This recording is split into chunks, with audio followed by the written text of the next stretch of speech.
YouTube, it's me, Bergie, and I'm here finally with my June wrap-up. Now, I know this is a month late, but I'm not going to explain it here. You can look in the description box if you want for an explanation for why this is so late.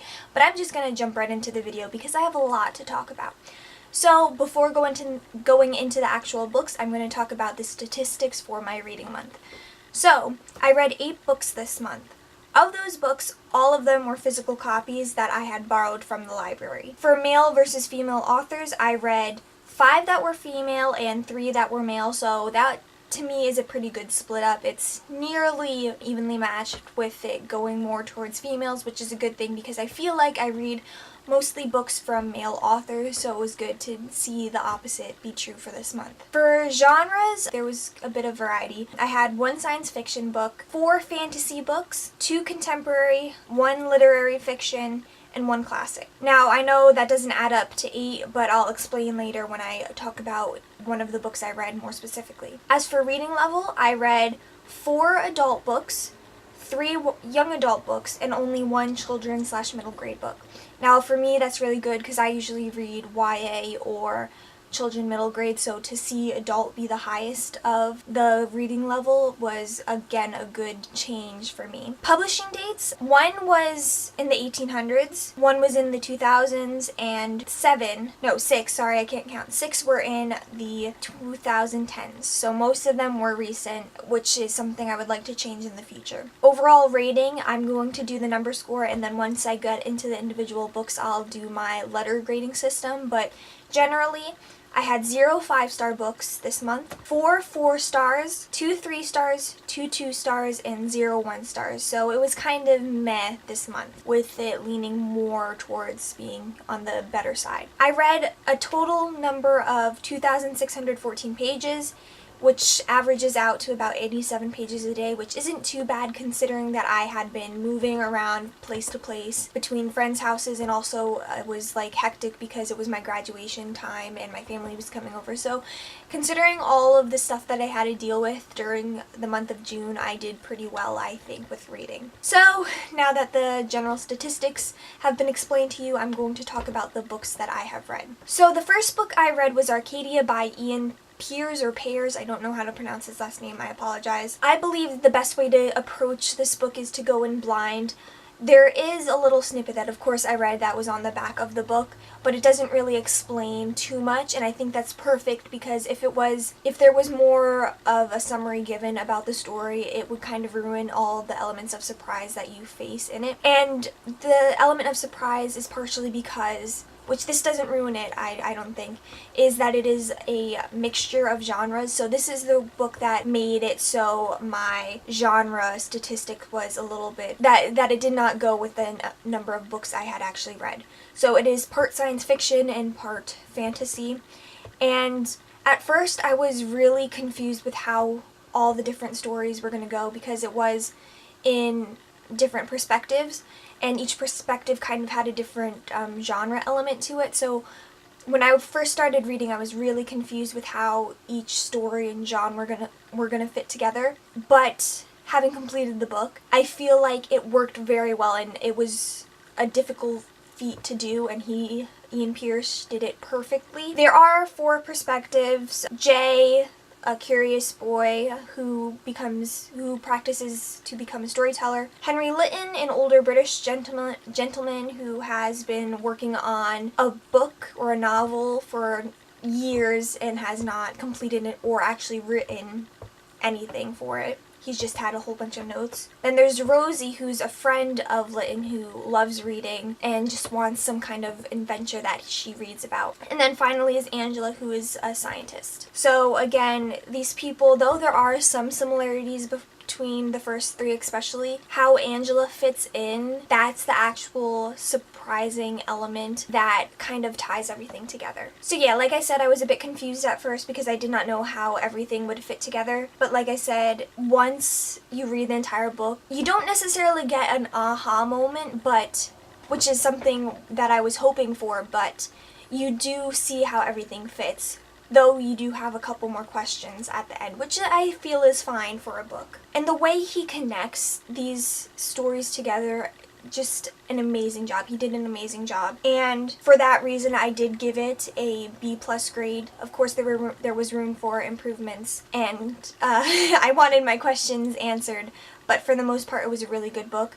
The only negative that I want to state is that there is a relationship in one of the sections that is kind of a little eyebrow raising, because the girl is 15 and the boy is 21 or 22, which in the setting that part of the story takes place, it is a bit understandable, but it's still a little bit so just be wary of that. One thing that I do want to mention is that only one of the points of view were in first person, and I just want to know why that happened, because the POV that was in first person, that was not the most prevalent point of view throughout the story. So I just really want to know why Ian Pierce decided to choose that person to have a first person point of view perspective. So yeah, overall I gave this a B+, so it was a really enjoyable read, and I really do recommend you read it, especially if you have no idea what genre you want to read, because this is a mix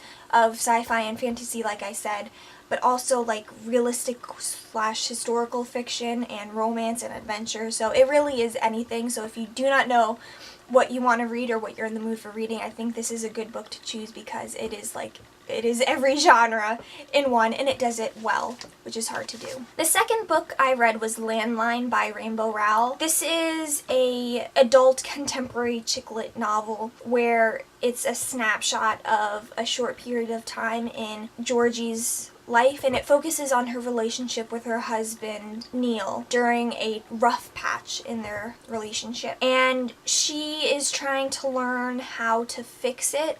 And the way that it is done that makes it a little interesting is that it has some kind of sci-fi technological time jump element to it that makes it a little bit more unique. So like most contemporary books, this was cheesy. However, what I usually like Rainbow Rowell's approach to this cheesiness. I feel like it is, you can deal with it. It's not overly cheesy. But I have to say, I really was angry and frustrated by Georgie's character. She could have solved all of her problems if she did not focus solely on herself and her job. If she just looked at her family and how everything was going on, I feel like she could have made her relationship and life so much easier. Overall though, I gave it a B-. It is enjoyable, and for a contemporary book, a B- is actually really high for me, because I am not a fan of contemporary at all. Usually 99% of the time I just don't like them. It's very hard for me to be pleased with a contemporary book. So again, a B- is not bad in my books. The third book I read was also a contemporary book. It was a book that is very popular on BookTube, and I'm just gonna warn you now, my opinion of this popular book is not the shared opinion. So I'm just warning you, because I was highly disappointed with this book. And it is Simon versus the Homo Sapiens Agenda by Becky Albertalli. So like I said, this is a contemporary, but it is a young adult contemporary. And the reason I read this was because of its popularity on BookTube. Everybody loves this book, and I wanted to see if I would enjoy it, if this would be the contemporary novel that just was perfect in my eyes. Well, I was mistaken. It was not perfect at all for me. Now, I did not enjoy the writing style or the characters or their dialogues. There was nothing that I really connected to and enjoyed. All of the characters seemed whiny and annoying, and just the way she wrote these teenage characters, I did not enjoy. I did not think she captured the average teenager. Maybe that's how teenagers act now. I am no longer a teenager, so I don't know. But what I remember from my years in high school years ago was that this is not an accurate portrayal, at least how I experienced it. Then again, I did not experience like the normal high school either. I was kind of quiet in my own little bubble, so I don't know, this might be an accurate representation. So yeah, if you do not know, this follows Simon and his high school life dealing with being blackmailed for his sexuality. Now that premise on the one hand is interesting, but on the other hand I feel like focusing, I don't know, I just did not like how it was written. I give it points because it does write about LGBT characters. However, I am of the opinion that if it is not done well, it shouldn't be written, because having a poorly written LGBT book or represented book, that does not help the LGBT community. It has to be done well. I'm probably of a very minority opinion in this case, but I feel like it might as well be done well in order to help that community. Having written it does not necessarily help. It needs to be done well. I don't know if that was understandable, but I hope you guys know what I mean. It needs to be done properly or not at all. But that's a little too extreme. I don't know. I want to find a good LGBT book. This was not it for me. So I gave this overall a D+ rating, which is not that great. So I was highly disappointed in this book. The fourth book was also a book that I read because of its hype on BookTube, and that was the Grisha Book 1, Shadow and Bone by Leigh Bardugo. So again, I did not see the hype with this. I did not think it was warranted. First off, just the praise in the beginning set up the story so high. It was compared to The Hunger Games, Harry Potter, Twilight, Lord of the Rings, and Game of Thrones. For me, out of all of those, it was closest to Twilight, and I don't know if I've stated this on my channel yet, but I do not think Twilight is deserving of all the hype it has received. So being compared to Twilight, not necessarily the best thing in my eyes. And when it comes to being compared to the other novels that I've said it was compared to, only one minor thing throughout the book is anything from Harry Potter. Like, that was the eating hall scene, or Hunger Games, just the fact that she's in the woods for a while escaping bad guys. And Lord of the Rings and Game of Thrones is just, I guess, the fantastical nature of it. Having just one element somewhat similar to these hugely popular and well-received books does not make it comparable to these books. We're in 2017. There have been years and years and years of stories written. There is really no possibility of writing something completely new that does not reflect or represent something from another story.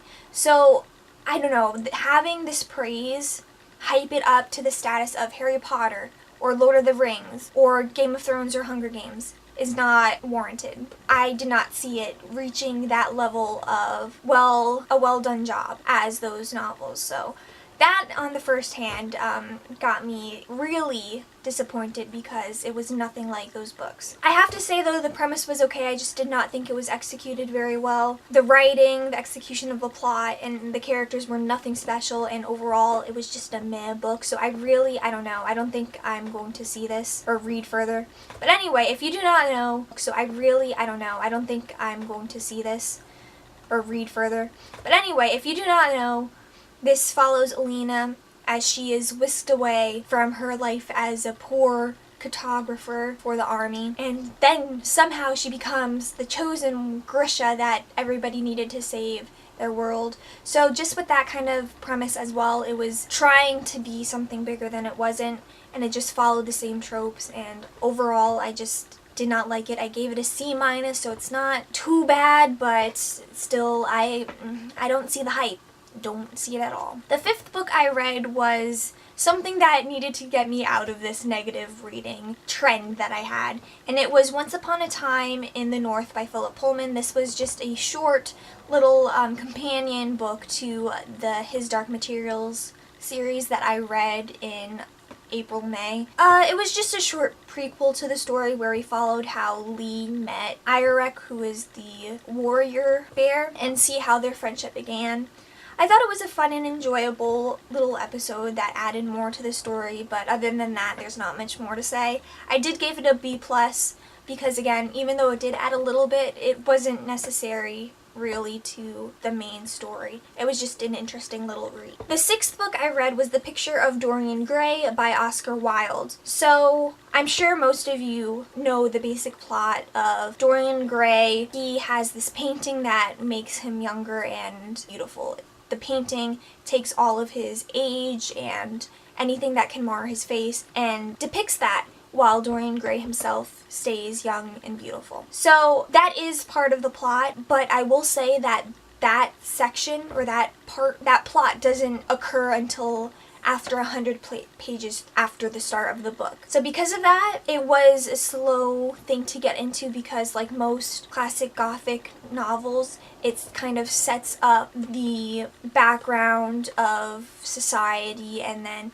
it just told about some characters that had some influence over Dorian Gray and kind of led him to be what he became. So it was a little bit of a slow read. I did find it interesting once it got to the part that everybody knows about, so it was good. And that, once it hit that, it kind of reminded me of Mary Shelley's Frankenstein, which of course is another Gothic horror novel. I still enjoyed it though, not as much again as Mary Shelley's novel, but it was still good, and I still gave it a B-, which is a pretty good grade. Now the 7th book I read was Boy Snow Bird by Helen Oyeyemi, and let me tell you, I have flip-flopped on what this book was supposed to be so many times. In my library haul, which I first mentioned this book, I said it was a modern fairy tale. Now when I first filmed this video, I was like, no, I'm completely wrong, this is just a literary fiction novel. Well, then I found out this is actually a modern retelling of Snow White, and I did not get that when I first read the book, but now that I read that is what this story is supposed to be, my mind is blown. I can see it now. So it follows a snapshot of 3 perspectives. First is Boy when she's leaving her abusive father and goes to live in a small town where she finds a widower. I don't remember what the male term is, but she finds this man who's lost his wife and has a daughter, and they fall in love, and it's basically their story of being together. The second perspective follows Bird, who is a daughter of Snow and her husband, and her point of view kind of deals with race and also trying to connect with a sister named Snow, who she's never really met before, even though she's 14 years old now. So that's kind of what that part deals with. And then the third part, which is kind of the most confusing part out of all of them, is seeing how Boy again starts to deal with her father and her family life. I know that is a bit confusing, but the book is kind of confusing a little bit, and if I told you more I'd be spoiling it, so bear with me. So yeah, like I said, it was a bit confusing, and it didn't really have a straight plot while I was reading through it. Now that I know that it is a Snow White retelling, it's become a bit clearer in my mind, but if you go in not knowing it's actually a Snow White retelling, you'll be a little bit lost. I did really enjoy the writing despite having been confused while reading, and it did deal with important issues like race and sexuality, so I did really like it. And I gave it a C+, partially because of the confusion. Now knowing that it is a Snow White retelling, it might be bumped up to a B-. I'm not sure. I'd have to think about it a little bit more. So the final book that I read was This Savage Song by V.E. Schwab, which is the first book in the Monsters of Verity series. This is yet another YA book that has been so hyped on BookTube, and I wanted to see whether I thought that this book deserved the hype or not. And yet again, I thought it is undeserving of this hype. First of all, when I first started reading the book, the first 10 or 20 pages had so many grammatical errors that pissed me off so much that I just knew I was not going to like this book at all, and it was just added onto by the fact that the characters were not, I don't know, I did not have any emotional ties to the characters, and the plot just, it seemed so slow. Nothing was happening, even though things were happening. I didn't feel like anything substantial or important was happening. And then just the writing style I didn't like either.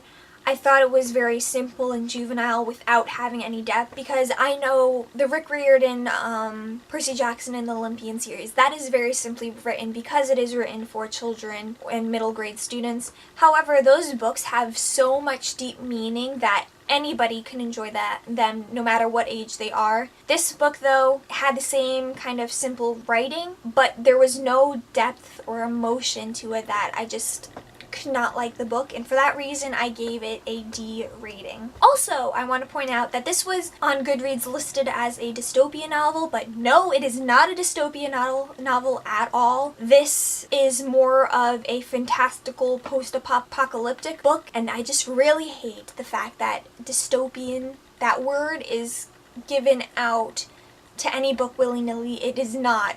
People need to be educated on what a dystopian really is, and I plan on doing that, like I've said so many times, but you'll see that hopefully coming up soon. It just really annoys me, and I just had to point that out, so yeah. Anyway, those are all the books that I read. So overall, at this point in time, I have read 26 books. Now, I know I did not make a video in the beginning of the year saying how many books I was hoping to read this year, but that was 45 for me. So at the end of June, which is halfway through the year, I am over the halfway mark. So I'm pretty good and set for finishing up and completing my goal. So yeah, that was my wrap up for June. I hope you guys enjoyed, and I'm so sorry that it was so late in July that I posted this. But I would love to know if you guys agreed with my opinions on these books, if you have read them. If not, please let me know why you disagree. I would love to have a debate or just talk about why we feel what we feel about certain books and why our opinions disagree. If you guys have any books that you want me to read, please let me know. I am always looking for recommendations, so anything in the world that you like or think I should read, please just let me know in the comments down below. And yeah, I'll see you guys next time. Bye!